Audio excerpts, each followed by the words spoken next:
Hello students, तो welcome to next lecture of thermal properties of matter. पिछले lecture तक हम लोगों ने कंडक्शन के बारे में पूरा पढ़ लिया था। अब आज हम लोगों को second mode of heat transfer का दूसरा मोड पढ़ना है, which is convection. Okay, so how do you define convection?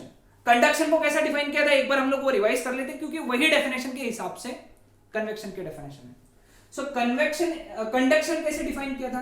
Conduction is the method of heat transfer without actual migration of the particle, without actual migration of particles of medium।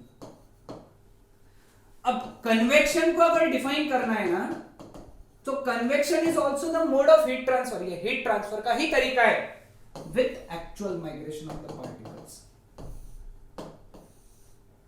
यानी particles actually migrate करेंगे, अपने साथ में heat carry करेंगे और इधर से उधर ट्रांसफर करेंगे। ओके, देखो मैं एक एग्जांपल दूंगा, तुमको इतना सही क्लियर हो जाएगा ना। देखो, अब मुझे एक बात बताओ, घर में कूलर है, एसी है, ये सीजन भी है कूलर एसी का, है ना, समर सीजन, अप्रैल चल रहा है अभी जब तुम एसी लगाते हो ठंडा होने के लिए, रूम ठंडा करने के लिए एसी लगाते हो, एसी लगाने के बाद में तुमको अगर ठंडा होना है, समझ लो तुमको ठंडा हवा चाहिए, तो तुम ऐसा रॉड लगाते हो क्या? एक रॉड एसी में, एक रॉड खुद को ऐसा लगा दिया और ठंडा हो रहा है?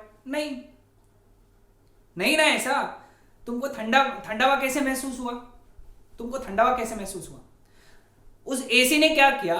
एयर मॉलिक्यूल्स का कंडीशनिंग किया। अब ये कंडीशनिंग वाला कंसेप्ट बाद में पढ़ूंगा। उसने कंडीशनिंग किया। हेयर कंडीशनर करते हो ना, हेयर कंडीशनर, शैम्पू के बाद में कंडीशनर लगाते हो, है ना, वैसा ही वो एयर कंडीशनर है। एयर के मॉलिक्यूल जो गर्म था उसको उसने ठंडा कर दिया, एक मॉइस्चर की लेयर चढ़ाई, कंडीशनिंग किया और वो तुम्हारी तरफ फेंक के मारा।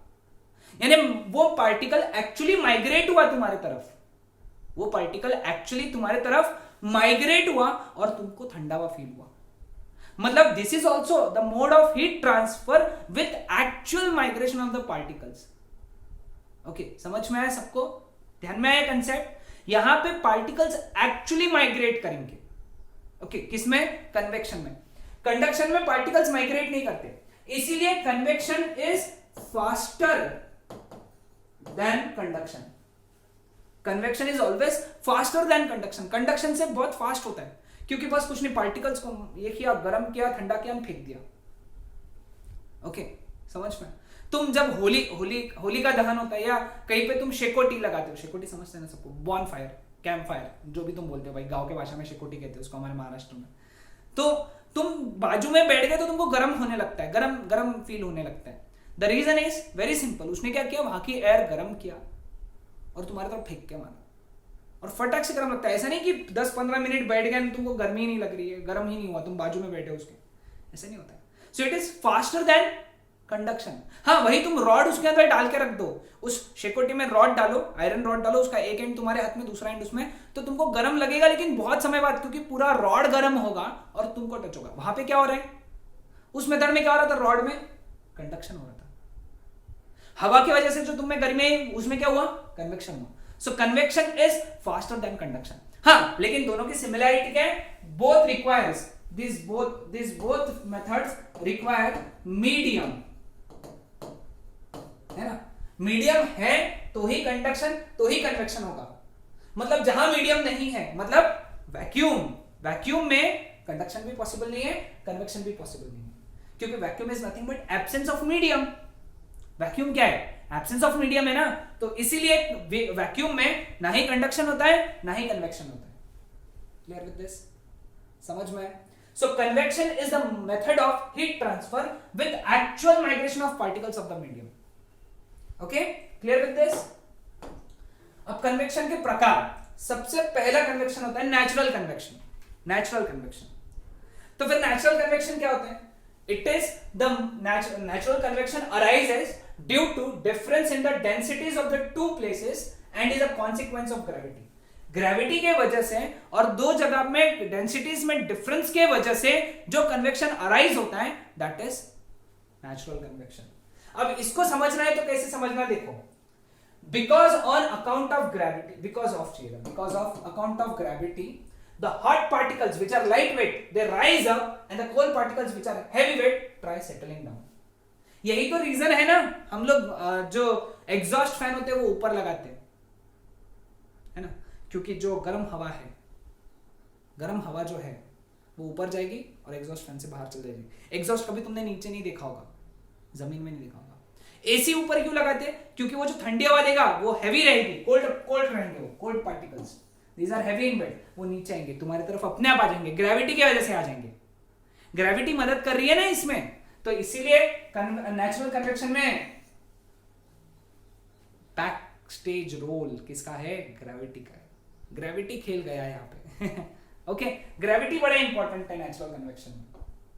चलो आगे बढ़ते हैं। अगला है फोर्स्ड कन्वेक्शन। फोर्स कन्वेक्शन किसी भी चीज के फोर्स की वजह से आ रहा है, कोई बाहर की एक एक्सटर्नल फोर्स होती है उसकी वजह से जो कन्वेक्शन आता है, that is known as force convection. Exact definition क्या है हमारे बुक में, देखो क्या है। If a fluid is forced to move to take up heat from a hot body, then the convection process is known as forced convection. जब हम लोग फ्लूइड को, चाहे वो लिक्विड हो या गैस हो, जब हम लोग उसको फोर्स करते एक हॉट बॉडी से कोल्ड बॉडी में हीट ले जाने के लिए, that convection is known as force convection. ठीक है, अब फोर्स कन्वेक्शन की खास बात क्या है? According to force convection, the rate of loss of heat from hot body due to moving fluid is directly proportional to the surface area of the body and, बड़ा important, excess temperature of body over its surrounding. ये दूसरी बात है। पहली बात surface area of body, इसको directly proportional. Rate of loss of heat Q by T, that is directly proportional to area and excess temperature of body over its surrounding। मतलब क्या? अगर बॉडी का टेम्परेचर T है, surrounding का temperature T not है, तो body का temperature कितना ज्यादा है, कितना एक्सेस है? It is T minus T not.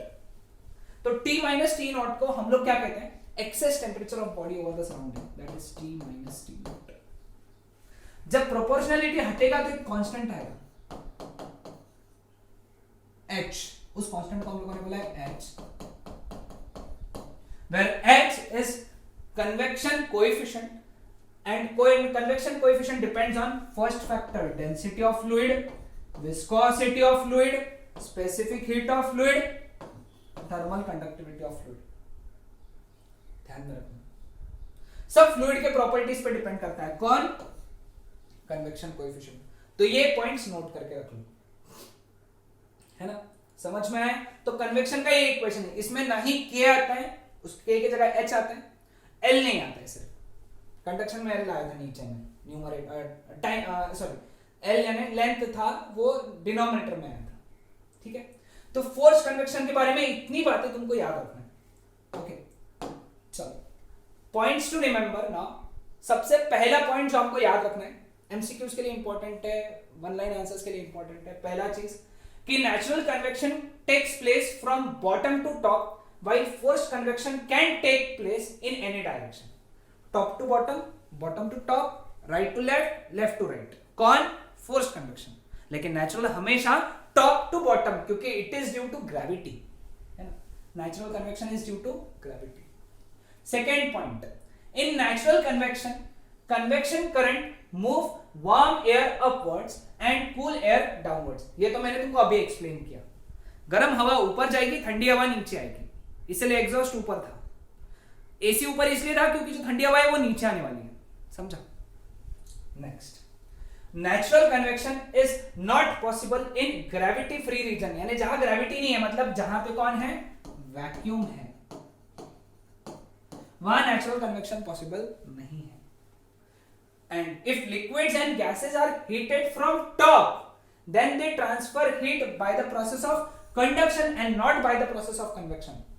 अगर तुम नीचे से उसको हीट कर रहे हो, किसको?